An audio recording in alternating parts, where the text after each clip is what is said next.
Well, hybrid documentaries, as you may know, are making a comeback. But a new film that opened this weekend is flipping the style on its head, offering something new and intriguing. Film columnist Jason Gorber is here to tell us all about the new movie Sing Sing. Jason, I like that name, Good. Sing Sing.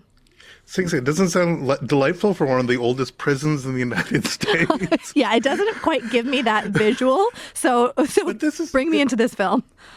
I mean, it's kind of fascinating, right? Sing Sing seems so light and fluffy, and it's a maximum security prison in upstate New York. And the film is remarkable. It played TIFF last year. It's finally seeing release.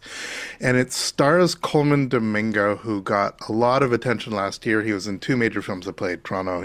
They celebrated him, etc. It's up for an Oscar. And this is a film where, again, if you're looking for some of the great performances of the year, he is astonishingly great in this.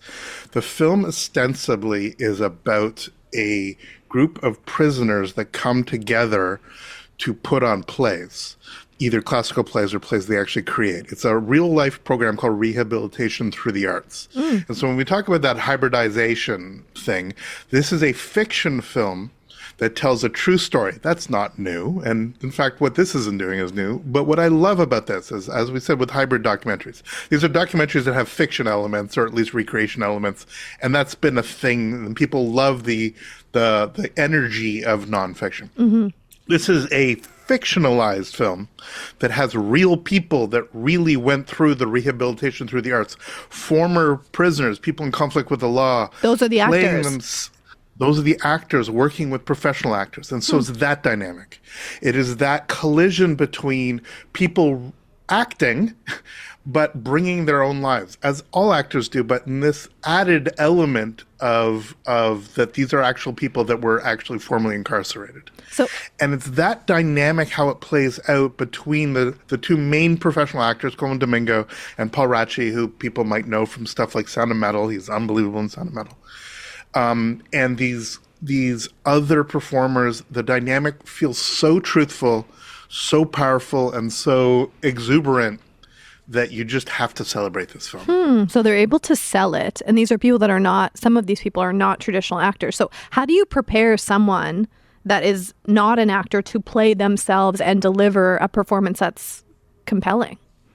So there's a couple interesting ways here, right? Because these people who were formerly incarcerated or sometimes actually still incarcerated went through the Rehab Through the Arts program that the film is about. Therefore, they had acting and performance lessons within the context of the story that the film's playing. I understand we're giving different levels here, right? But also you have people like Colman Domingo, who's such an incredible performer that is able to work on screen with people that may not be as comfortable with the camera as he is. And you have this dynamic that you have these incredible pros that are able to lift up those that may not have had the experience that they have. This happens, again, at its best, it happens a lot. Sometimes when you hear the term non-actor, it is just, it's another word for this is just going to be bad. This is a truly incredibly impactful look. And what it does above all, look, we have lots of stories of who takes, we have prison dramas, we have all that kind of stuff all the time. But this is such a deeply humanist film in such a profound way that sugarcoats nothing. There's nothing. This is not like some sort of grand celebration like, oh my God, everybody's, good in their heart and everything's happy. There's no kumbaya stuff going on here. This is as dark and bleak as it needs to be, and as uplifting and warm and beautiful and just engaging as you would want it to be. It truly is one of the great films of the year, with one of the true grand performances of the year in Colman, but none of this would matter if the story didn't matter and if those surrounding him didn't elevate their game to be up with him.